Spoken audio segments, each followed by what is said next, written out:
Salam, hər vaxtınız xeyir. Bu gün sizinlə çox maraqlı bir metodu, çox maraqlı və çox çətin, sıxıcı bir metodu paylaşmaq istəyirəm.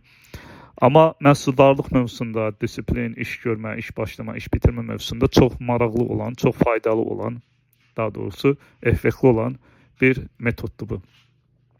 Qısacası metod budur ki, siz əgər hansısa bir iş var ki, eləməlisiniz. Ola bilsin ki, bir essay yazmalısınız, ola bilsin ki, bir araşdırmaya eləməyə başlamalısınız, bir kitab oxuyub bitirməlisiniz, bir məqalə yazmalısınız, bir podcast epizodu hazırlamalısınız, bir satış planı hazırlamalısınız, bir strateji hazırlamalısınız, bir marketing kampaniyası hazırlamalısınız, fərq yoxdur. Amma heç cürə başlaya bilmirsiniz, heç cürə eləyə bilmirsiniz. Qələmi, dəftəri, kompüteri masanın üzərinə qoyursunuz, oturursunuz, amma heç cürə başlamaq olmur. Deyirsən ki, 5 dəqiqə internetdə sosial media baxım, Instagrama baxım, nə bilim, Facebooka baxım, futbola baxım, xəbərlərə baxım, e-mailimə baxım, tekst mesajlara baxım, WhatsApp-a baxım, TikTok-a baxım, YouTube-a baxım və beləliklə vaxt keçir. Heç cürə başlaya bilmirsən. Və yaxud da başlayırsan, biraz məşğul olursan, yenə sıxılırsan, başqa bir işdə məşğul olmağa başlayırsan, keçsən başqa bir şeyə, yəni ki, maraqlı gələn bir şeyə. Bu hər bir insanda olur. Bəzən yəni elə olur ki, beyin sanki kilitlənmiş olur ya da donmuş olur. Yəni işləmir sanki beyin ki, yəni işləmir deyərkən sırf o işlə bağlı işləmir. Heç bir ideya gəlmir, heç bir şey edə bilmirsən. Nə əlin işləyir, nə beynin işləyir. Yəni donup qalırsan. Bu hallarda nə etmək lazım? Bu hallarda necə edək ki, bunun qarşısını ala bilək, bu hallarda işləyə bilək, davamlılığımızı, disiplinimizi qoruya bilək.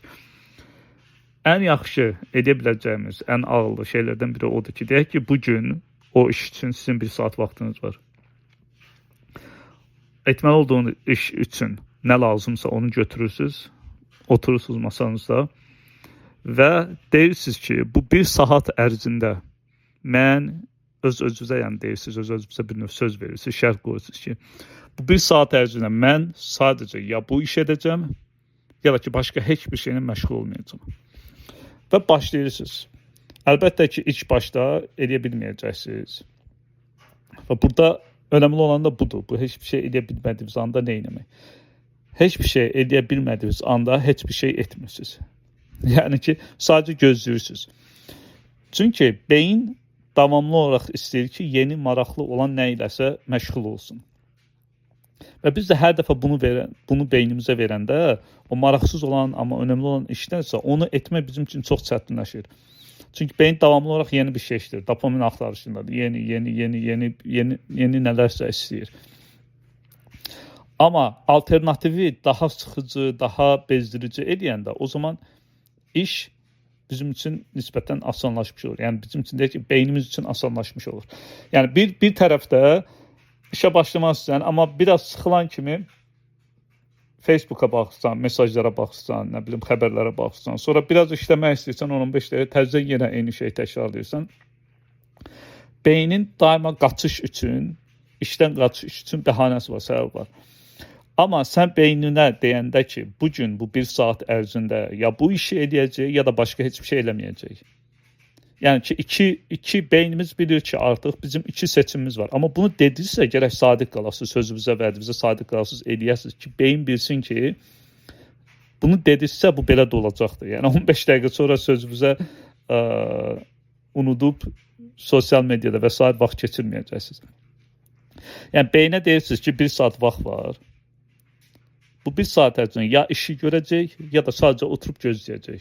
Sadəcə oturub pəncərədən çölə baxacağım və yaxud da ki, oturub fikirləşəcəm, düşünəcəm. Yəni başqa heç bir şey eləməyəcək.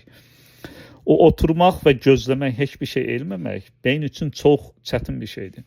Ona görə hər halda deyiblər ki, o məşhur söz var. Müəllif kimdir? Yadımda deyil indi. Deyir ki, əgər bir insanlar bir otaqda sadəcə 30 dəqiqə oturub heç bir şey eləmədən gözləyə bilsələrdi, həyatlarındakı problemlərin bir çoxu həll olmuş olardı. Yəni, yəqin bu söz də buna görürdür. Həqiqətən də ki, oturub heç bir şey eləmədən gözləmək hələ indiki devirdə həddindən artıq çətindir. Beynimiz üçün çox çətin bir şeydir. İndi biz beynimizə iki seçim veririk. Seçim A, işi görmək, seçim B heç bir şey etməmək, oturub gözləmək tam 1 saat. İndi bu 1 saat ola bilər, biraz çox ola bilər, biraz az ola bilər. Yəni o gün üçün, o iş üçün nə qədər vaxtınız varsa, bunu deyirsiniz, bunu edirsiniz. Və gözləmək, heç bir şey eləməmək beyin üçün çox çətindir. Bu bizim xeyrimizədir. Yəni bayaq dediyim kimi sözümüzə sadiq qalmalıyıq. İkincisi, işi bizdə etmək istəyi var. Sadəcə beynimizi idarə edib o şey yönləndirə bilmirik. O həvəs də var, motivasiya da var, az da olsa. Daxili bir istək var. Biz o işi eləmək istəyirik. Amma beynimiz bizi yayındırır. İmkan vermir ki, o şey eləyək. Biz beynimizdən o yayındırma, belə deyək də, yayındırma alətini beynimizin əlindən aldıqdan sonra bizə qarşı istifadə edəcək heç bir şey qalmır. Və beyin özü də işdən başqaki alternativ nədirsə, yəni heç bir şey eləmir, ondan sıxılır və məcbur olacaq ki, bu işi görüm, bu 1 saatı geç, 1 saat bitsin, ondan sonra daha az sıxıcı işlər olacaqdır.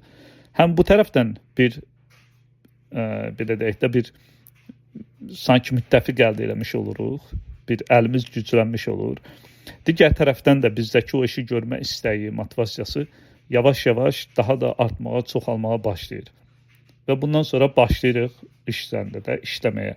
Yəni edin, mütləq təsirini, effektini görəcəksiniz. Və əlbəttə ki, nə qədər davamlı, nə qədər təkrar, nə qədər çox etsək, bu o qədər də asanlaşmış olacaqdır. Və bir müddət sonra da bu bizə kömək edəcək ki, beynimiz çətin işləri etməkdə bizə qarşı daha az etiraz eləsin. Yəni bir növ beynimizi çətin işləri etmə vərdişini formalaşdırmış oluruq. Bu da ki, indiki dövrdə bir işə fokuslanıb 1 saat, 2 saat üzərində işləmək çox nadir olan bir şeydir, nadir tapıntıdır. Və bunu özümüzdə də formalaşdırmaqla gələcəyimiz üçün də, şəxsi həyatımız üçün də, professional həyatımız üçün də çox ciddi bir yatırım, investisiya etmiş oluruq.